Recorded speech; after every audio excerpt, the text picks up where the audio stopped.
What's up, First Thing First listeners? It's your boy Shay Sharp, co-host of FS1's Undisputed. I wanted to tell you about my new podcast, Club Shay Shay, where we always do something before two something. Each week, I sit down with a guest for a drink and conversation, and as host and proprietor of Club Shay Shay, I've welcomed in esteemed guests such as Snoop Dogg, Floyd Money Mayweather, LeVar Ball, Isaiah Thomas, just to mention a few. Whether I'm talking to an athlete, a musician, an actor, or a lifelong friend, Club Shay Shay is a place where people share inspiring and motivational stories about their journeys to prominence. The new episode drops every Monday on Apple Podcasts, Spotify, or wherever you get your podcasts. Subscribe to Club Shay Shay now and make sure you never miss a new episode. Now, back to First Things First. First things first, we got Super Bowl champ Shaq Barrett joining us in 30 minutes to talk about the Super Bowl party of all parties and some football. Love it. Hey, does Russell Wilson already have one foot out the door in Seattle? And should Lakers fans be worried LeBron will wear down? We'll tell you why we're asking that on this Thursday morning. Good morning, everyone. I'm Jenna Wolfe alongside Nick Wright, Brandon Marshall, Kevin Wilds has his cup of coffee. Nick, the king, does he have enough gas in the tank to go all the way? Gotta ask. The face, Brandon, is I'm just so confused. Are we worried the most durable, reliable athlete in history will stop being either? Interesting. More on that developing story later in the day, I guess. My answer is no. Not convinced. Talk about LeBron James. We have to start in Tampa Bay. How about this for a Super Bowl parade? Bucs had a blast out on the Tampa waterway yesterday. I love this so much, probably because, guys, I hate to break it to you, the Tom Brady is human. Tom Brady parties. Tom Brady throws Lombardi trophies. Tom Brady is all in on life as a Buck. Even Bruce Arians had himself a day. Take a listen to what he had to say. Anybody that says running back, all right, that's KC. We're going for two.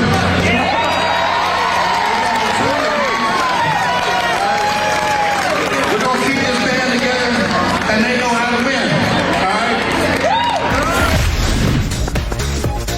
No editing from Bruce Arians there. Look at this. All right, Brandon, you heard the coach. You think the Bucs will be celebrating another Super Bowl boat parade this time next year?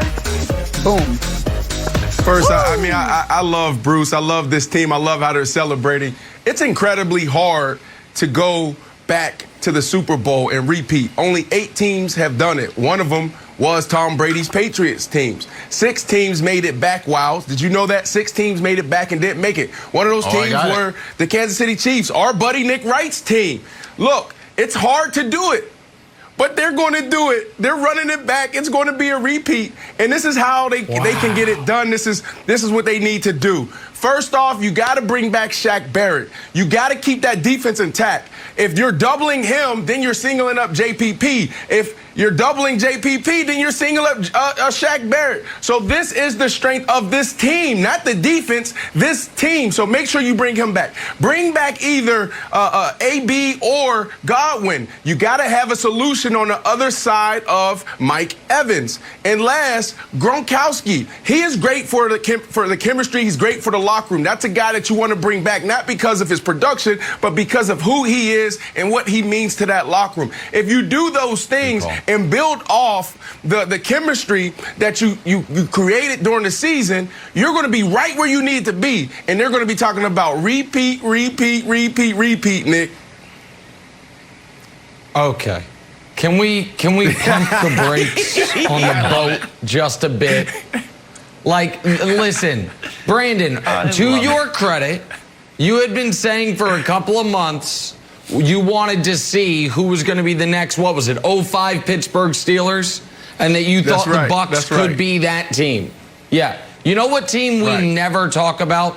The 06 Pittsburgh Steelers. Because the 05 Steelers caught lightning in a bottle, got hot at the right time, and then they were not super relevant over the next few seasons. Listen, I give the Bucs all the credit in the world for for finishing the year on an 8-game winning streak. After winning 7 of their first 12, they won 8 of their final 8. They went through the gauntlet of Heineke to the decomposing Breeze to Rodgers and then Mahomes. So they were spectacular. No, they were great. They were great, and I give them credit.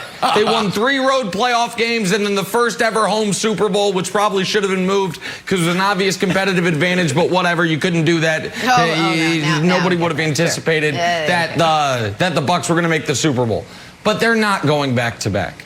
Brandon just mentioned be able to bring back nearly everyone. We know Chris Godwin can't wait to get away from Brady and get number 12 back. We know that AB is probably going to get $8 to $10 million from someone else and get a bunch of targets there. I do think Shaq Barrett, who's about to join us, will be back, and I do think that defense will be mostly intact. And I think the best thing they have going for them, Wilds, is that entire secondary, I think, is under the age of 25. So that secondary, which I thought was maybe their biggest weakness on defense, will be older and more experienced and better.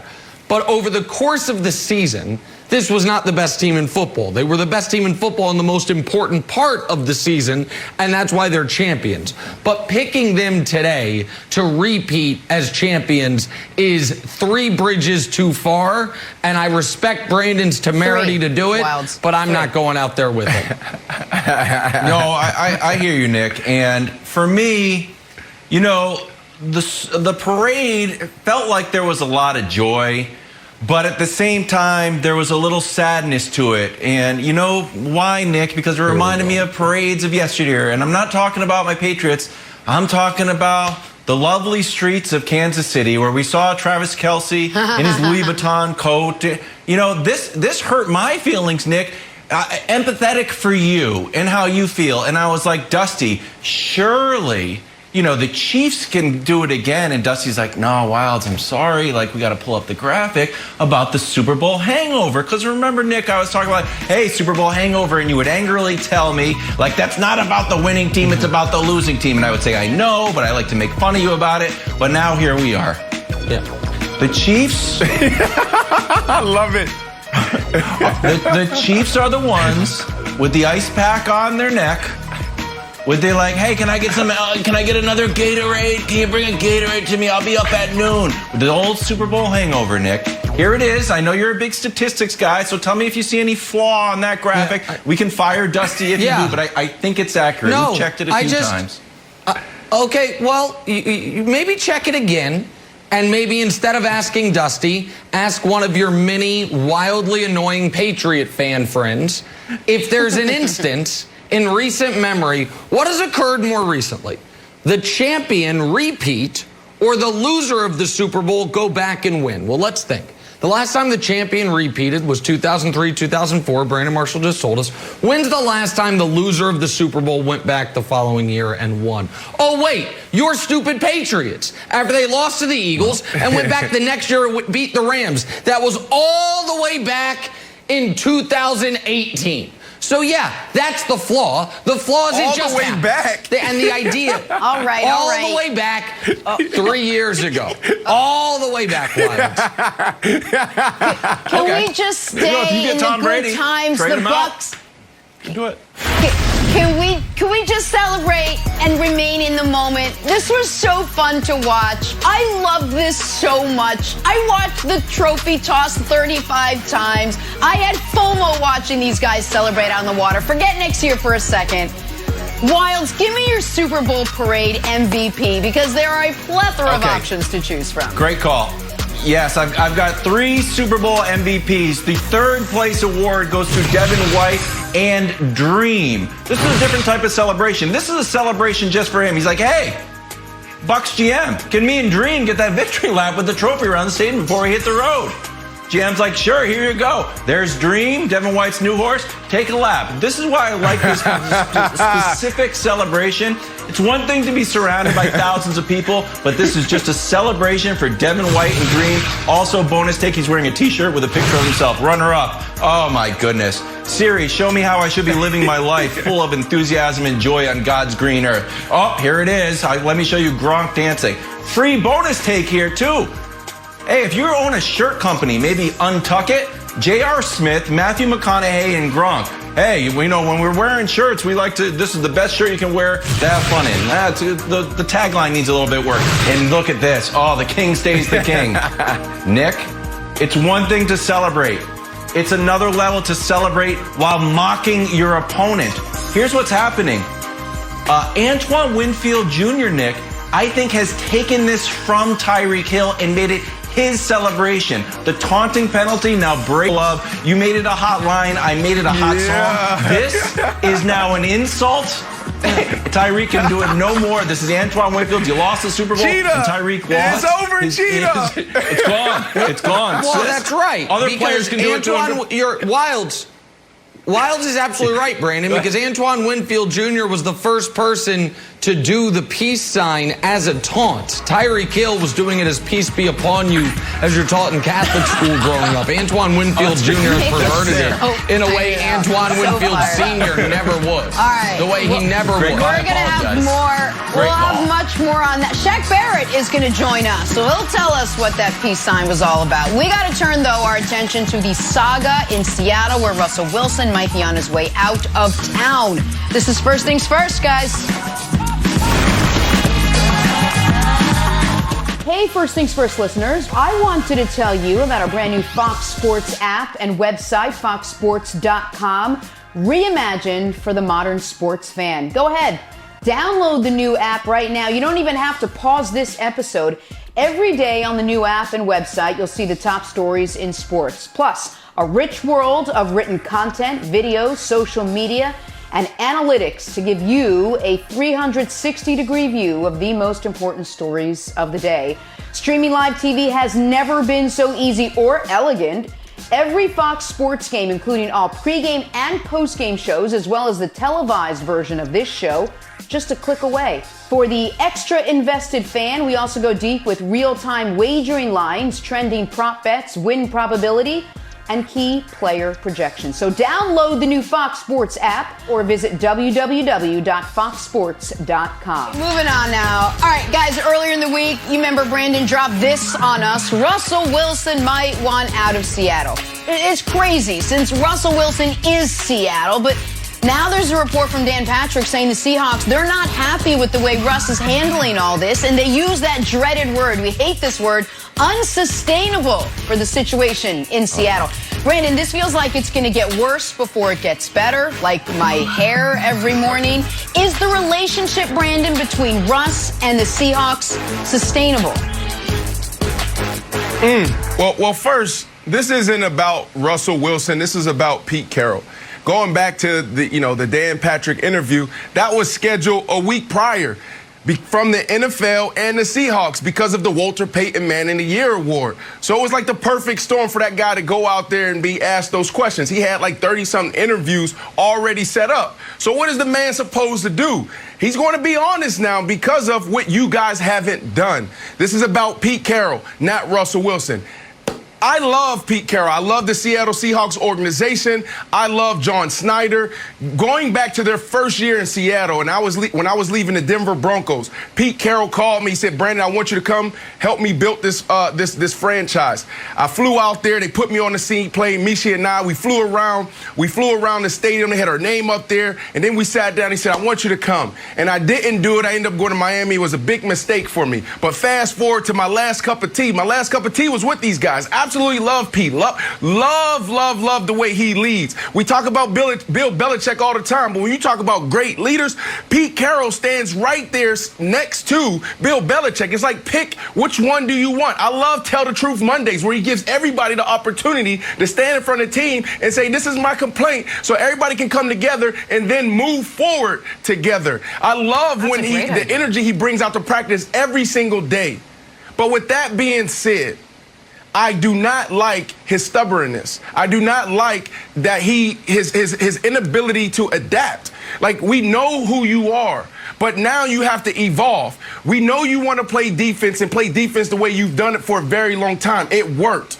back then, but it's not working right now. Offensively, we know what got you to those Super Bowls. We know what helped you win those national championships. We know that you went out there and you bet on Russell Wilson. But now what you have to do is say, you know, Russ, this is what you want. I have to believe in you. Because if you're telling this guy, I want you to hand it off first, second, and third down, I don't believe that you can stand back there and drop back 40 times if we give you the protection, then what you're telling this guy is that, you know, I don't believe in you. You're telling this guy and you're taking away his confidence. So until Pete Carroll radically changes philosophy, yes, Jenna, it's going to be unsustainable. Nick, think about this. Week 9, they were 6-2. What happened after week 9? Pete Carroll signed a 4-year extension. Russell Wilson was leading the MVP race by far.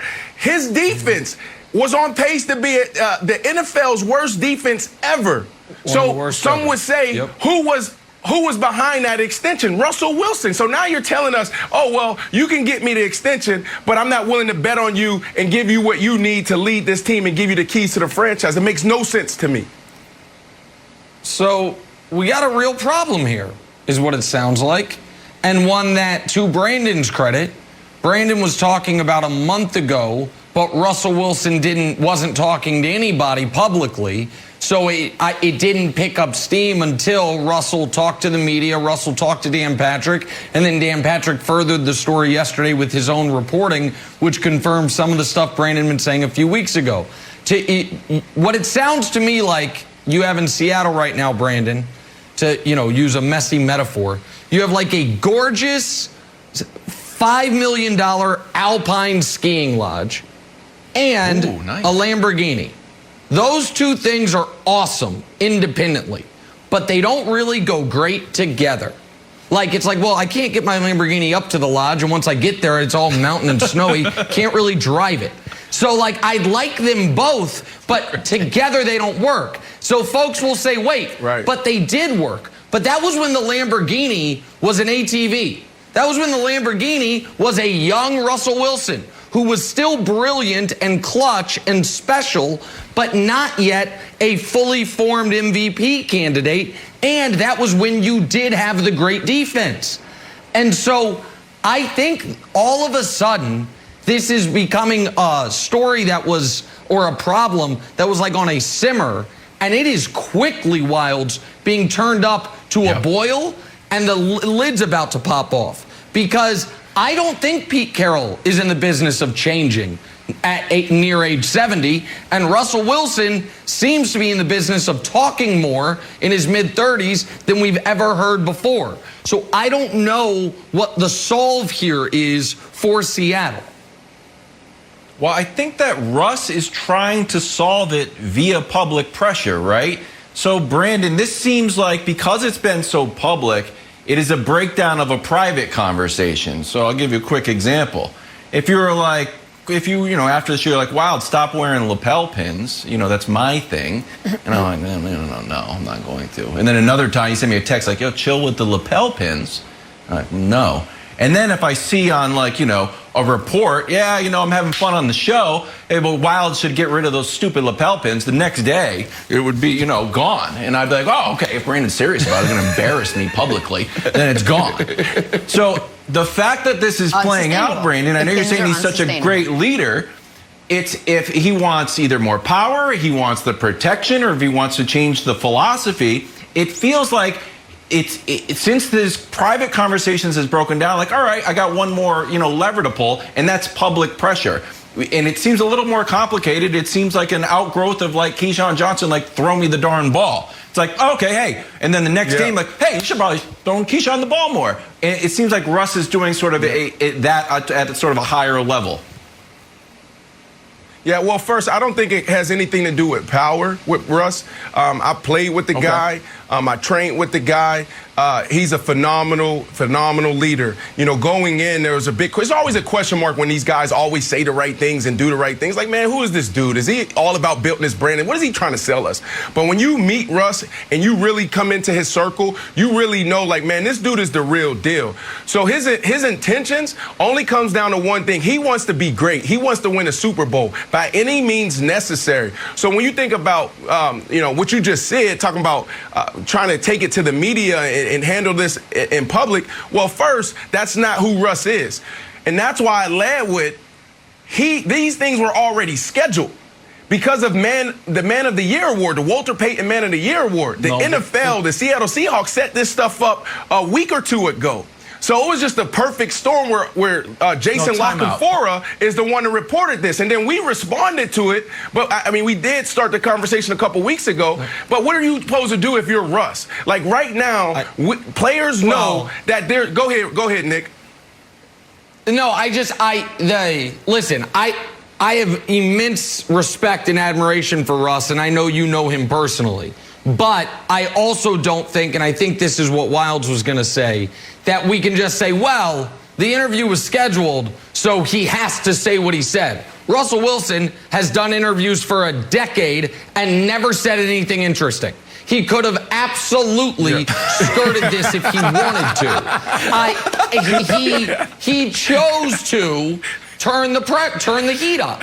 And by the way, he's earned that right. He has earned that right to, after a decade of team-first, exemplary behavior, if he feels the need to finally be like, you know what? I'm not going nuclear on you, but I am going to use the fact that I always say the right thing to my advantage. Because for the first time, I'm going to say something a little different than go Hawks. And it's going to be listened to very closely because I never say anything different than go Hawks. And by the way, that's right. Go Badgers. It worked. Like it absolutely has worked. He wants this, it would appear, this public pressure out there because, as Wildes pointed out, Brandon, the private pressure must not have seemed to be working. And my answer for Seattle is you got to keep him happy. You've been lucky. In sports, in media, in entertainment, the most talented people usually have oversized egos, but Nick, let me demands. push back. Nick, yes. All right, here, Please. Listen, this is what I believe, okay? I don't believe that Pete Carroll believes in Russ. That's what I believe, okay? I don't believe that Pete Carroll thinks he can drop back 40 times. Because when you look at Russ, with the highlights, it's always him scrambling and making these magnificent plays outside the pocket. It's not him sitting there and throwing in rhythm. It's not that. But you got to understand the maturation of a player. You got to understand how a guy can get better. And I don't believe that Pete Carroll thinks Russell Wilson is a guy that can then go out there and drop back 40 times and get it done. He truly believes you got to play good defense, you got to run the ball, and you take shots. And I think that's where this whole thing is coming head to head right now. And then that becomes a whole nother conversation. All right, guys, we're going to set that aside for a second. Busy night in the NBA last night. Time for Nick's NBA medals. How about Kyrie dropped 35 as the Nets got back on track with a win over the Pacers? We saw some offense. We saw some defense. We saw no medals, though. Nick, who did earn medals last night? Spectacular defensive first half by the Nets. More on that later. Bronze medalist, Brandon's guy, Kawhi Leonard. Quietly, Clippers are the team a lot of people thought they could be last year. 36-8-5 last night for Kawhi. Quietly, without they Paul are. George and another win for the Clippers. Silver medalist, one shot away from being a gold medalist. But when you miss the game winner and you lose, tough to get a goal. But 47-5-11 for Giannis Antetokounmpo. Giannis gets the silver. And the gold medalist, one of the quietest stories in the league, is Zach LaVine turning into a fringe superstar before our very eyes.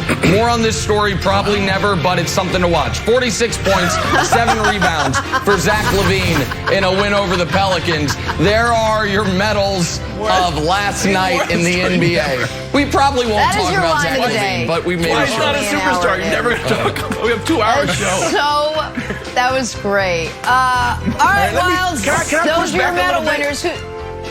Oh, go ahead, Brandon. Do your thing. Brandon, what's up? Nope. We missed it. No, We screwed up. I screwed up. we missed it. Go ahead. The window's shut. Brandon, you missed the cut. We're on a conveyor belt here. Go ahead, Wildes. Trae Young puts the ball through Porzingis' leg. Porzingis is like, oh, that was embarrassing. But, you know, Happens to everybody. It's not a big deal. I'm 7 feet tall. The next play down the court, it happens again. So when Trae Young got pushed down for the final shot of the game, I'm not saying it was retribution from that KP ordered it. It's just a tinfoil hat theory, but it is embarrassing for Porzingis. Don't let this happen to you once. Don't let it happen to you twice. You should have been the one mad. He would fall over if he tried to stand up with his legs closed.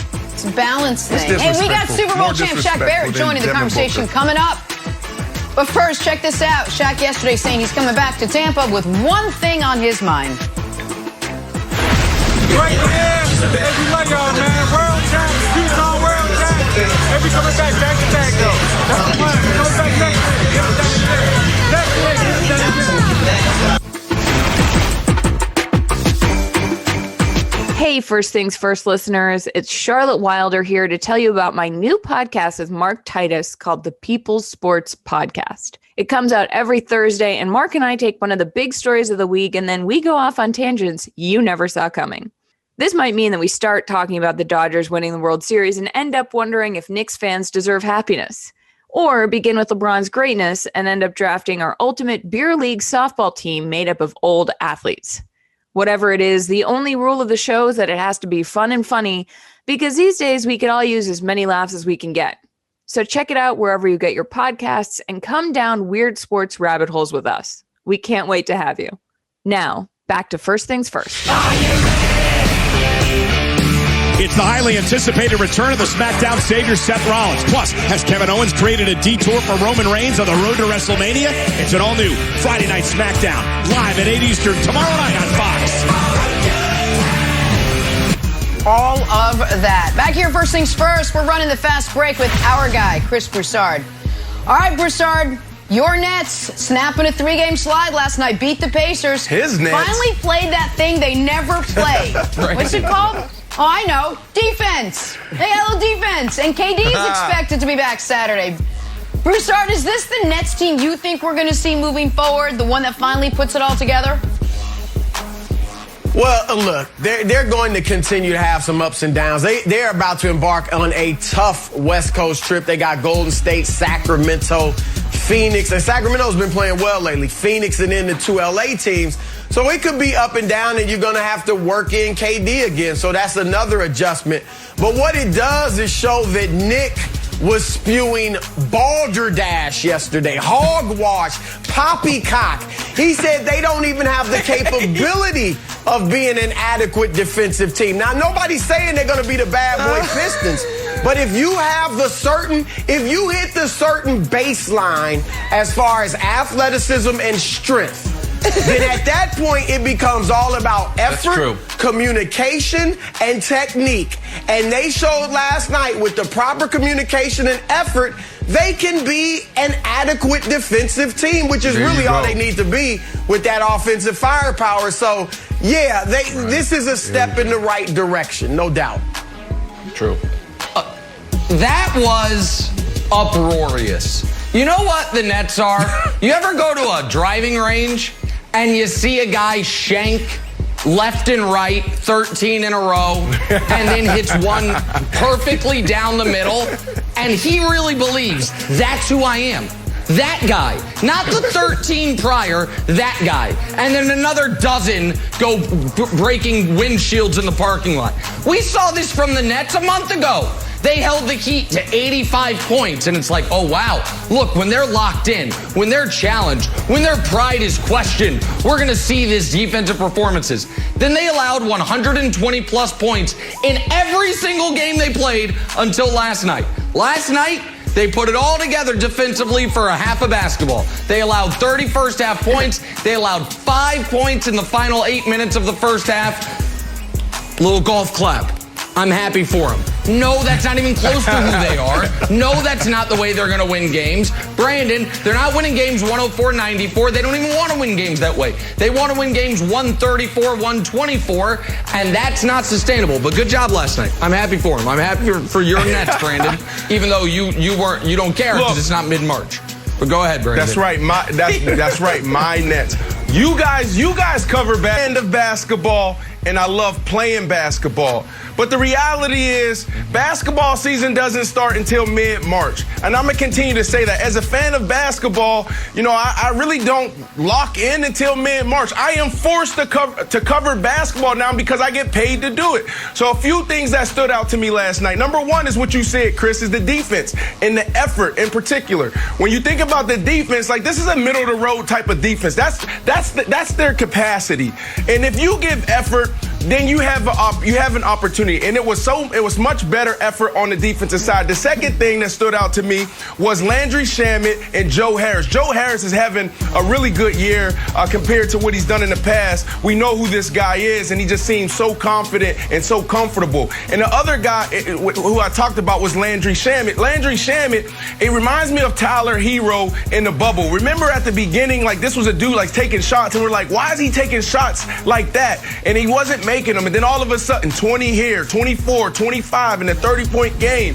That's who this kid reminds me of. He's starting to be comfortable. He only had 8 points, but I loved how confident he was when he was stroking it.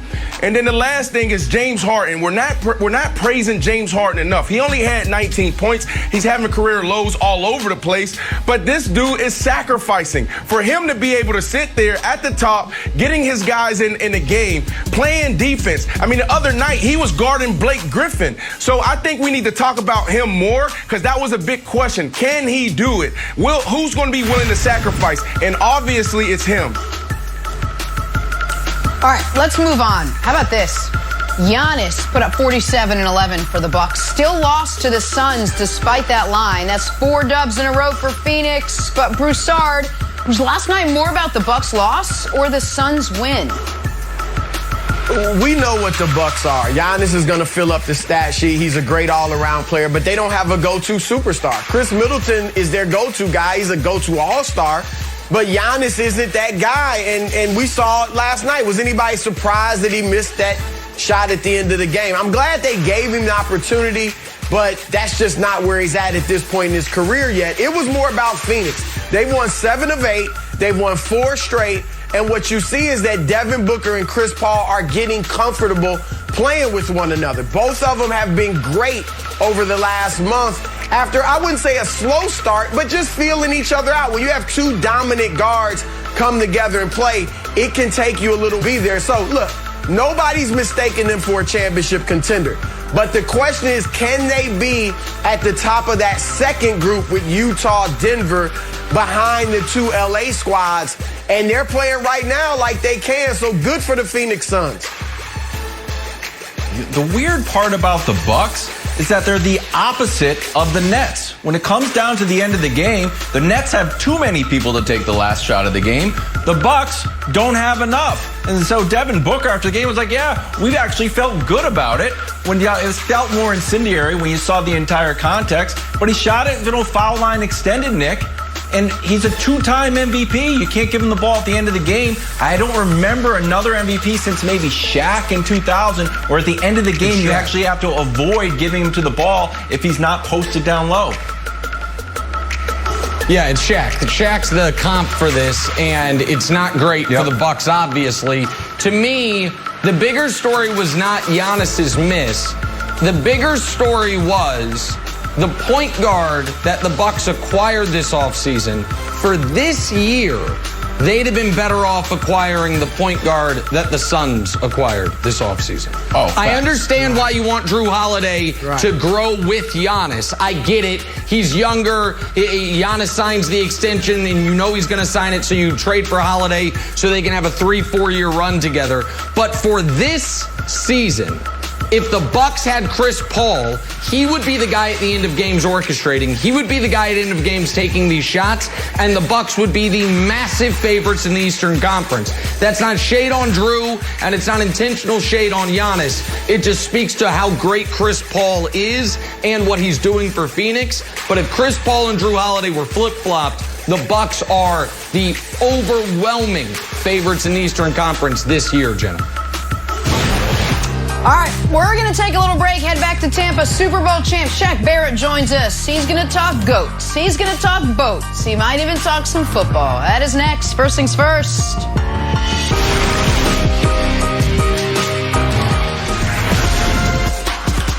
Fresh off their Super Bowl win, the Bucs partied all day yesterday. Shaq Barrett, big contributor to said party because Shaq Barrett, big contributor to that Bucs defense. And Shaq Barrett joining us this morning with hopefully some big fun stories to tell. Shaq, good morning. What's up, man? Thanks for being with us. Thanks for having me. Good morning.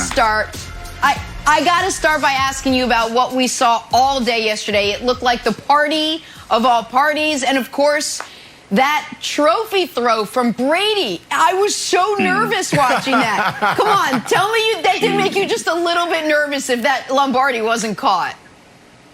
Oh, yeah. Hey, we had a lot of stuff going in the water. We had some boats going by to go pick it up, but I think that would have sunk all the way to the bottom, man. That was a little nerve-wracking. I still like watching that video today. It's a good video for sure. I'm glad it worked out perfectly. Shaq, bro, come on, man. One sack away from being the MVP in the Super Bowl. Bro, you've been turning it up, and it's awesome watching your career and seeing you progress and get better as you age. So hats off to you and whatever you're doing in the offseason. Quick question for you. Week 12 to the Super Bowl, what was the difference in the game plan? So defensively, we always had 6-man box against them because we knew they wasn't going to run too much, but we had more help on Tyreek Hill and just had guys over the top and more zones. And then for Kelsey, we just trusted Levante and Devin to be on Kelsey. Too much of the game plan and change on Kelsey, but hey, it was the Super Bowl. That was the biggest difference. We had the mentality that we got to do whatever it took to get the win, and no matter what the play was that was called, we had to make it work. And we got the guys on the back end. Grave diggers, they was back there doing their thing, and we was putting pressure on them up front, so it just worked perfectly. Stay with me right here. I know it's a team game, right? And we've been talking about you for weeks now, so just stay with me here. The best, individual performance in a playoff run. One man, he beat Drew Brees, he beat Aaron Rodgers, and he beat Patrick Mahomes, the baby GOAT. Todd Bowles, man. Tell me about Todd Bowles.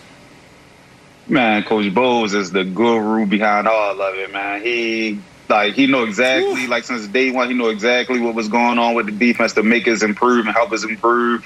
We just had to do it, and we haven't, did it, and because we lost, and we was always communication. He always put us in the right positions at the right times. It was just up to us to make the plays, and as you saw, in that Super Bowl, we was making them plays. We was right in the hip pocket of the receivers. We was pressuring the quarterback.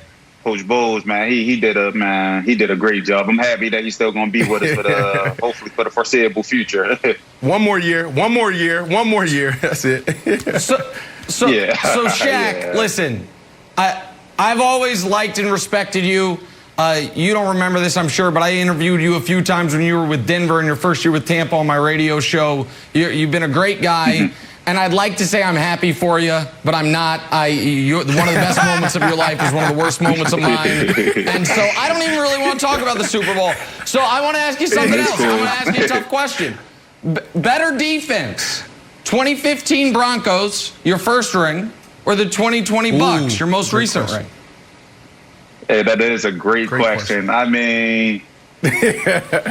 I'm gonna have to go with now because I don't see nobody doing that to Mahomes, man. Holding them to 9 points, no touchdowns. That was that performance was amazing. I know back in 2015 we had a lot of outstanding players and a lot of great performances, but 9 points to the world champs or former world champs, the baby GOAT Chiefs, man, it's crazy, man. Ain't nobody see that coming. I most definitely did. I knew the win was coming, but I ain't know no touchdowns and 9 points was going to be the end result. I do want to follow up a bit because it does remind me, the two Super Bowls of each other, which is you had MVP quarterbacks you're up against. Cam was 15-1 that year and was spectacular. And you really could see from the opening quarter, oh, wait, they can't block him. And I'm not blaming Mike Rimmers. I know he was a part of both, but it was just, they can't block him. And I know you weren't as big of a focal point in 2015 as you were this year, but being in those huddles when your defense is off the field, how early in each of the games did you guys realize, and was it around the same time, They just can't block us. So it was like the first play. I know I had the pressure on the first play, but I came off free on that play. But just from film study, I knew they couldn't block us. Like they couldn't block us last time they played us. And then now to have this extra motivation of it being a Super Bowl champion, like a Super Bowl game, championship game, and we know that we could control the game if we get pressure on them. Like it was no way, like none of the guys up front was going to be blocked. Like we wanted it too bad, and like I don't recall one point in the game where we said no, they ain't going to be able to block. It's like because we was on it, but once number 77 started talking, it was over for him. Like right at that instant. Nice. It was over. Shaq, I've been victimized by making plans, at the bar. Where you're out with your buddies, you're like, yeah, we should open our own bar. Like, yeah, we should all go on vacation next year we should all go on vacation. And then you get a text the next morning like, hey, what's the plan? Let's talk to our business agent about opening up the bar. Like, oh boy, I didn't really mean that.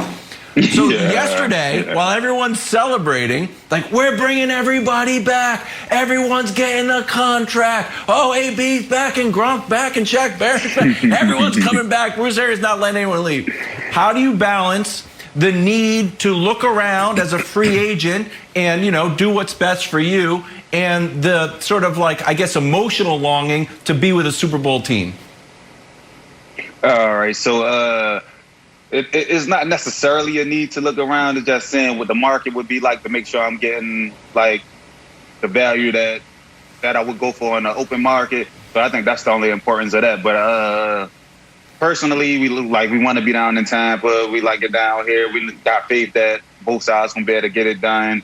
Like, yeah, I'm not trying to go back to struggling to make the playoffs or anything. And I love going to the playoffs, man. That's what it's all about. Just had that chance to be able to make it to the Super Bowl. So I know, like you said, there was a lot of planning at the bar going on yesterday. Don't mess with your leverage. Don't talk too much. I was like, yeah, no.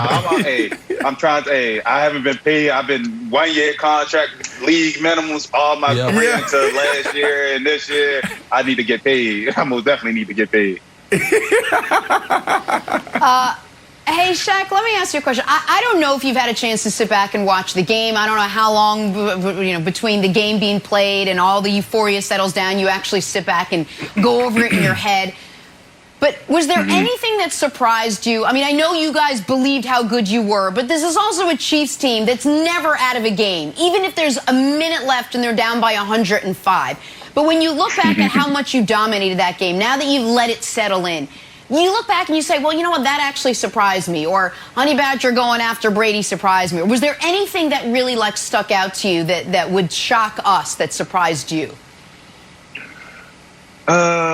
I won't think. I mean, just the fact that we dominated the way we did. We know, like, they got playmakers over on that side of the ball in their offense, so we thought their playmakers were gonna get some plays or make something big happen. But like our guys, like everybody stepped up like tremendously to keep them to whatever. Like we would dominate them all the way to 3 quarters. That's when they started getting yards. It was the 4th quarter, man. Like, it ain't nothing surprising. Like, it was surprising to see Brady go after Honey Badger like that, Tyrann Mathieu.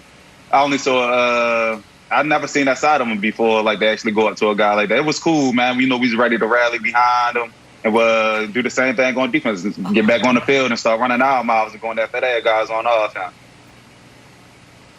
All right, Shaq, let's get messy a little bit, man. You got a couple more weeks as a Super Bowl champs to say whatever you want to say. So I need you to keep it real with me, right?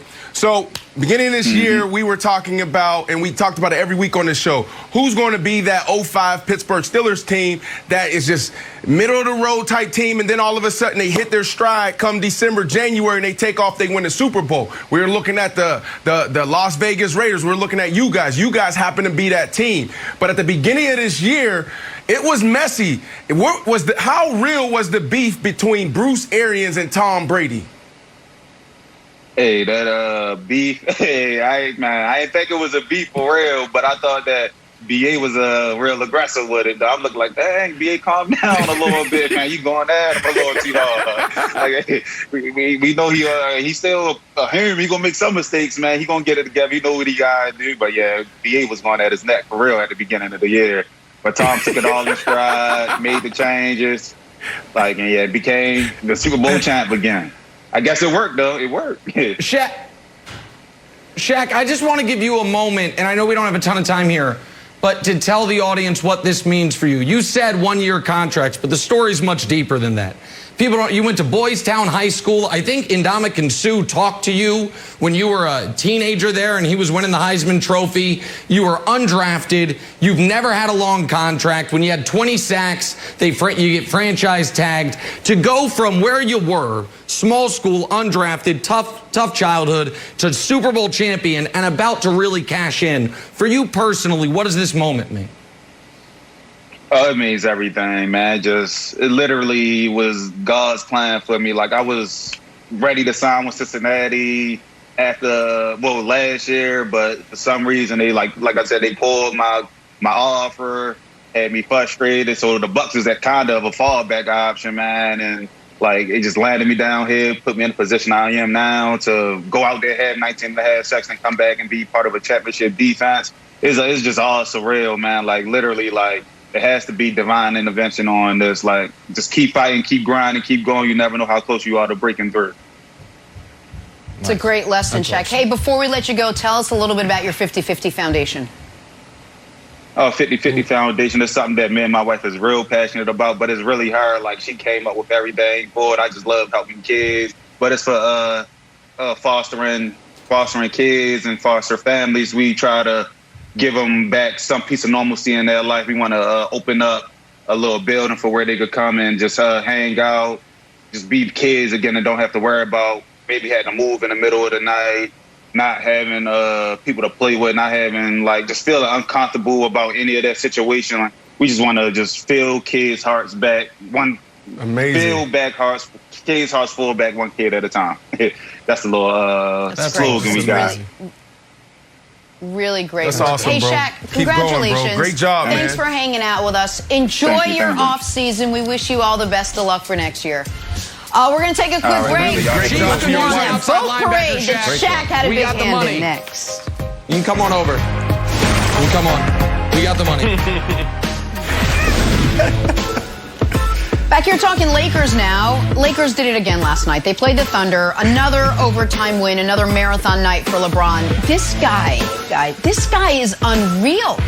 He played 40 minutes or more in 3 straight games. It's really something at this level and at this age. Our guy Chris Broussard is back with us now. Broussard, is there any cause for concern fatigue-wise after LeBron's 3rd straight overtime game here? Yeah, Jenna, this is tough because you're right. If you just go with conventional wisdom, I mean, we just talked yesterday about Steph Curry not playing more than 34 minutes a game, and he's more than 3 years younger than LeBron. And Steph shouldn't be playing more than 34, but LeBron is just superhuman almost. He's a freak of nature, and he's got an incredible work ethic when it comes to taking care of his body. So he's already proven it. 18th season. We've never seen anybody play at this level this late in his career. And he's also been an Iron Man throughout his career. You know, he hasn't been banged up and had a lot of injuries and things like that. So with him, I'm tempted to say, you know what? He knows what he's doing. He knows it's about, the playoffs and winning championships. So I'm going to trust him. Also, look at the way he's playing. And I love the way he's playing. It's not kind of like the past. Like, he's not as ball dominant. He's off the ball a little more. He's shooting the three-pointer a lot more, a career-high attempts in threes. Everything isn't running through LeBron like it has virtually every other season in his career. So I think that takes a little bit of the stress of playing these huge minutes off of him. He's smart enough to know I can pace myself. I know when to, go all out, when to pace. So I'm going to trust LeBron because, he's smart enough to know keep the main thing, as Pat Riley would say. So I'm going to trust LeBron James on this. The shorter version of that is this. He's the most durable, reliable athlete ever. So no, you shouldn't be worried. For any other player ever, this would be concerning. But he's not any other player ever. He is 4th in the NBA in minutes, 3 minutes shy of being 2nd.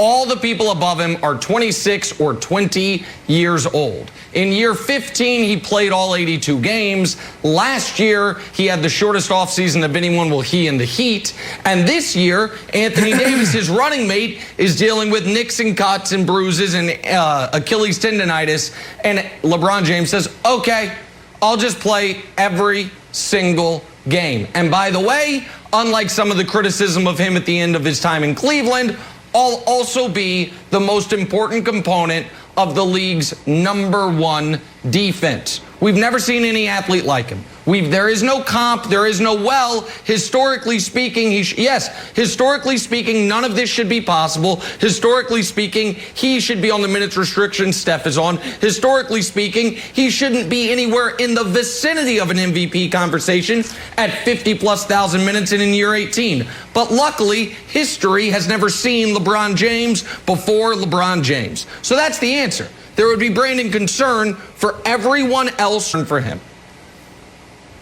Nick, I wanted to celebrate LeBron. Year 18, 26 games, playing 26 games out of 26 games, 71 days off. Like this year 18, the dude is doing it at this level. It's almost like it's a legacy play for him. That's what it felt like. You know what? Year 18, I'm going to have one of my most efficient years ever, and I'm also going to do it every single night, which is counterculture to the NBA, what the other guys, the other superstars are doing. But last night highlighted something for me. That it's not about legacy, it's about that he has to play every night. He has to play damn near every minute for this team to get to the next phase, to the next level, and that's ring number 5. AD didn't play last night, haven't played in a couple games, and he's having a career low, like he's having a terrible year. So LeBron James, when you watch him, he is locked in. LeBron James wants ring number 5. He wants ring number 6. Hell, he might be able to get 7, but it has to go through him. Because one of the things we talked about when they won it was AD, the emergence of AD, going to the next level, elevating to potentially being able to carry the torch. And that's not happening. LeBron has to play every single minute, every single game. That's what it feels like. Which is why it's remarkable that he can. And Wilds, we should mark this week, not only because it's the week of my emotional and financial ruin, but because it's the week that at the end of the season, we are going to look back on and say, wait, why are the Lakers the 1 seed by a game over the Clippers or by 2 games over Utah? And it's going to be the 3 straight overtime wins when LeBron didn't rest, when he played 40+ minutes, when AD missed a couple of them. And the 1 seed, as it did last year, will matter. Because the 1 seed allows you to avoid a team like, say, Dallas in the first round that can throw a bit of a scare into. It allows you to avoid a team like, say, Denver in the second round that can beat you. And by the time the playoffs roll around, I expect there to be fans in all the stadiums. And the 1 seed allows you to have home court throughout. So remember this week when the Lakers very easily could be on a 3-game skid. They're not because of him when they end up having the 1 seed when the playoffs start in April. That's right. He's played back-to-back 40+ minutes. Giannis hasn't played one 40-minute game. Steph hasn't played one 40-minute game. The thing that fascinates me the most, Nick, is how good of a three-point shooter he's been and how many he's taken. This feels like, and I know we're trying to do a lot of Tom Brady, LeBron comparisons in the media, but this does feel like a strategic decision. And Broussard, I'll throw it to you, where he's like, you know what? I can play literally as long as I want. I saw super athletic players turn into three-point shooters. We saw it with Larry Johnson. We saw it with T-Mac became a great three-point shooter. We see that J.J. Redick is going to lead the league at no point if he can still hit a shot. We know that every once in a while, Ray Allen will get on Instagram and make some shots. Like, let's get Ray Allen back here. Just put him out there in the Klay Thompson role, one dribble and shoot. So Broussard, to me, I don't see any end to this story if he continues to knock down threes like this. Do you see a natural end to this? No, I think you make a great point. And I do think this is very Tom Brady-esque. I mean, it's definitely a basketball equivalent of that. Michael Jordan, Kobe Bryant, they used to go in the post and have the turnaround J as they got older and lost some athleticism. In today's NBA, the equivalent of that would be shooting the three. And so, yeah, like I said, LeBron, I think, is exuding less energy in the way he's playing. He's being a lot more efficient. So I love what he's doing. And don't forget, he's also chasing Kareem's scoring title. All right, we got to take a turn back to football. Talk about the latest with Russell Wilson. Does he already have one foot out Seattle's door? First things first. Hey, Broussard, thank you as always. It's the highly anticipated return of the SmackDown savior Seth Rollins. Plus, has Kevin Owens created a detour for Roman Reigns on the road to WrestleMania? It's an all-new Friday Night SmackDown, live at 8 Eastern tomorrow night on Fox. All right, time now for some stories to start your morning, sponsored by Ram Trucks, built to serve. And obviously, we are in Tampa for the party, the soiree of all soirees. How about this for a Super Bowl parade? Have boat, will party. Bucs with an absolute blast out on the Tampa waterway yesterday. I love this so much. I just loved watching the, bizarro Tom Brady, the, non-kale, non-avocado Tom Brady, the trophy tossing. I might have had one spritzer too many Tom Brady. We know Gronk does Gronk, but, man, Brady was all over this. Even Bruce Arians had himself a day. Take a listen.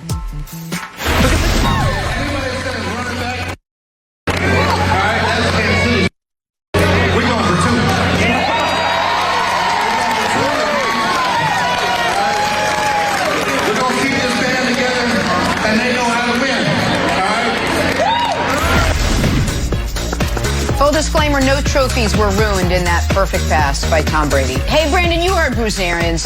You think the Bucs will be celebrating another Super Bowl boat parade this time next year? Oh, look at that. Ooh, look, this is what you got to do to run it back, right? You got to bring back Shaq Barrett, new friend of the show. Shaq Barrett was awesome earlier on when we had him. So you got to bring that guy back, because that is the core to this team. That is the strength of this team, not the defense, but the entire organization. So make sure you bring him back so it frees up everybody else on that defensive line. The second thing, bring back Gronk. He's great for the locker room. You got to have a guy that keeps everybody chill when everything is out of hand and a little wild. The other thing you do, you got AB and you got Chris Godwin out there. Bring one of those guys back. If you can get both, great. But probably you're going to bring back one because you need somebody on the other side of Mike Evans. The running game is going to get better. You're going to have a more balanced approach. You're going to have a complete team. And then the last thing, built on the chemistry that was created during this season, this offseason. They had no offseason, no OTAs like everyone else. But when you have a top 5 defense and then you have the GOAT at quarterback who can get you and navigate you through situational football, you're going to be right where you need to be. It's highly unlikely. 55 Super Bowls, Nick. Only 8 have done it. 6 guys made it back and lost. So I think they're going to repeat. I truly believe they do those things, they'll be right back in that same position. So I'm going to add a few other things, Brandon, that they have to do. I'm not dismissing it. I'm not saying it's impossible. I've learned my lesson from doubting you and calling them the 05 Steelers, but they don't want to be the 06 Steelers. So here are the things in addition to what you said of mostly bringing the band back together. And I think Levante David is another piece that they're going to do everything they can to bring back in. But here are the other things they need to do. Try your very, very best to make sure your first playoff opponent is a sub-500 team on its third-string quarterback. There we go.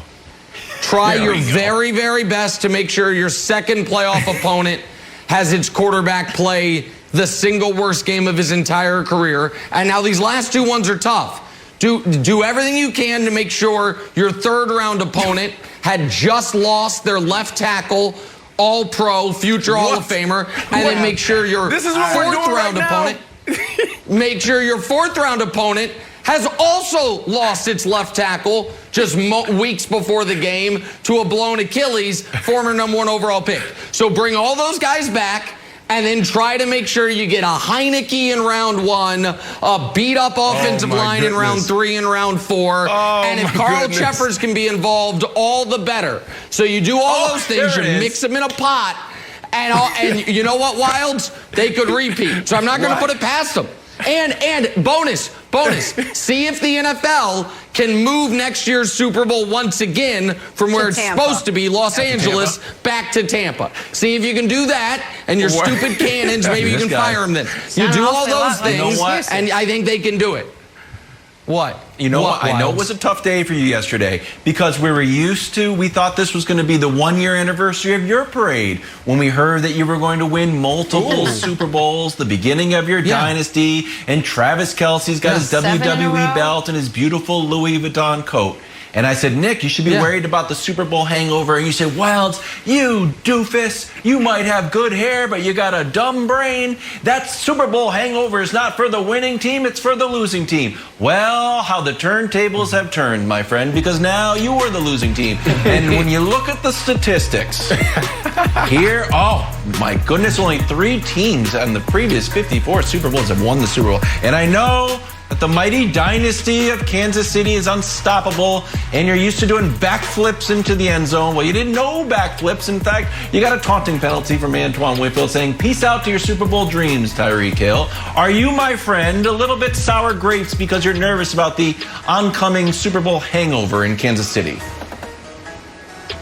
No, because I'm not a doofus. And you do have a dumb brain because those teams that suffered Super Bowl hangovers, the reason they had a hangover was because getting to the Super Bowl was the pinnacle of what they all had accomplished together, and there was such a letdown. Luckily for the Chiefs, the pinnacle was 2 years ago. Much like your beloved Patriots, who are the most recent team to lose a Super Bowl and then win it the next year. You know why they were able to do it? Because they had just won one the year before. So there was no hangover there to speak of. And speaking of those Patriots, I would remind you, the last dynasty in the NFL, after they won their first Super Bowl, they didn't go to the Super Bowl the next year and lose. They didn't go to the conference championship game the next year and lose. They didn't go to the playoffs at all. They went, they go 9-7 and missed the playoffs. Then they won 2 in a row. Yeah. So that's what I think the Chiefs are trying to do. Too soon, win one, Nick. lose one, then win 2 in a row. Too soon. No, it's not too soon. It's not too soon. All right, let's get back to this because by tomorrow it won't be a story. Today it is a story. I'm not a boat person, and I love watching these guys on the boats. So Kevin Wilds, give me your Super Bowl boat parade MVP. Oh, I got 3 boat parade MVPs. In third place, Devin White and Dream. Devin White, who famously rode a horse around the LSU stadium, said, hey, Jason Light, can me and Dream get the victory lap before we go on the boats? Jason Light's like, yeah, sure, why not? Bring Dream over. Next thing you know, Dream is in the stadium taking a lap. Here's why I love it. It's one thing to be celebrating with a lot of people, but this was personal. This was just Devin White and Dream's moment. So congratulations, Devin White, and congratulations to Dream. Runner-up. Oh, Siri, show me unbridled joy and enthusiasm. Rob Gronkowski perfectly in his element with no shirt, looking awesome. I would have him in first place, but we have to talk about your delta to how you normally behave in your celebration. This is also how Rob just behaves on a normal Wednesday. And the MVP. Oh, you made it a hot line. I made it a hot song. Tyreek Hill. Oh, now the deuces are mine, buddy. It's now the taunt that will always go on. Tyreek Hill can never, ever do this again in celebration because this is his out. Tom Brady does it as a greeting to Antoine Winfield. Boom, what's up, deuces for Wild? Just minus a finger. I got one for you. It beats KC's party. Number 1. See you tomorrow.